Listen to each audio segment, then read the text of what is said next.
Boker Tov à tous. On dit ensuite Uleshonenu rina kahamon galav et que notre langue exprime la joie kahamon galav comme le nombre des vagues.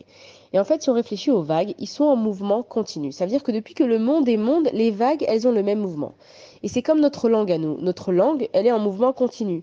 Ça veut dire que soit on est en train de parler, soit on est en train de manger, soit on est en train d'avaler le manger, soit on va déglutiner notre salive grâce à la langue. Et en fait, les vagues qui vont se casser sur le sable de la mer, elles vont représenter la mer donc qui veut sortir de ses limites à chaque fois et que Akadash Baruch Hu lui a donné un ordre, c'est de ne pas sortir de ses limites. Et donc en fait, la vague, elle montre que comme si elle allait sortir et elle se casse sur le sable. Et c'est comme nous avec notre langue, c'est que notre langue, elle aurait envie de sortir de ses limites, elle aurait envie de parler de choses qu'il ne faut pas.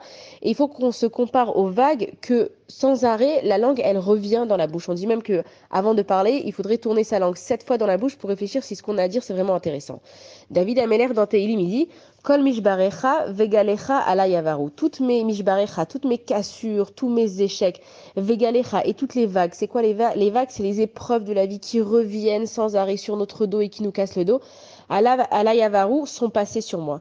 Et en fait, David Ameller, il dit que malgré tout ce qu'il a passé, en fait, ça ne change pas son amour pour Akadosh Baruch Hu.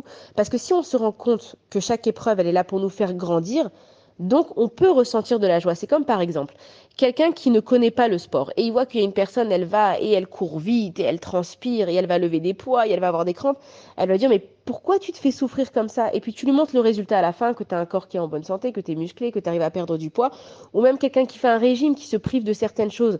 Alors une personne extérieure, elle va se dire mais je comprends pas, pourquoi est-ce que tu manges pas tout ce que tu veux à outrance et puis toi tu lui dis non, je fais ça pour entretenir mon corps, pour être en bonne santé. Et donc en fait, quand tu prends du plaisir parce que tu connais le résultat de ton action, tu peux prendre du plaisir. Et c'est la même chose avec nos épreuves. Quand nos épreuves, on sait qu'elles sont là simplement pour nous faire grandir et qu'une fois qu'on aura compris le message, l'épreuve, elle s'en va. Donc à ce moment-là, on arrive à prendre du plaisir. Et donc à ce moment-là, donc ma langue, elle peut être joyeuse vu le nombre de vagues qu'il y a dans ma vie. Et il y en a des vagues dans nos vies, des épreuves qui reviennent sans arrêt. Et on croit qu'on est débarrassé d'un certain problème et ça revient d'une autre façon. Il y a tellement de choses dans nos vies qui pourraient être là pour nous casser. Si on arrive en fait à les prendre du bon côté, à savoir que non seulement que si Akadosh Baruch Hu nous les envoie, c'est qu'on a la force de les surmonter, parce qu'aucune épreuve elle vient si on n'a pas la force de le surmonter. C'est pour ça que chacun il a un design spécial dans sa vie selon ses capacités. Akadosh Baruch Hu il nous dit Ulshoinu rina kamon galav. Si on comprenait combien Akadosh Baruch Hu il est là pour nous, combien les épreuves elles sont là pour faire des personnes mieux de nous, alors on pourrait exprimer notre joie à Akadosh Baruch Hu.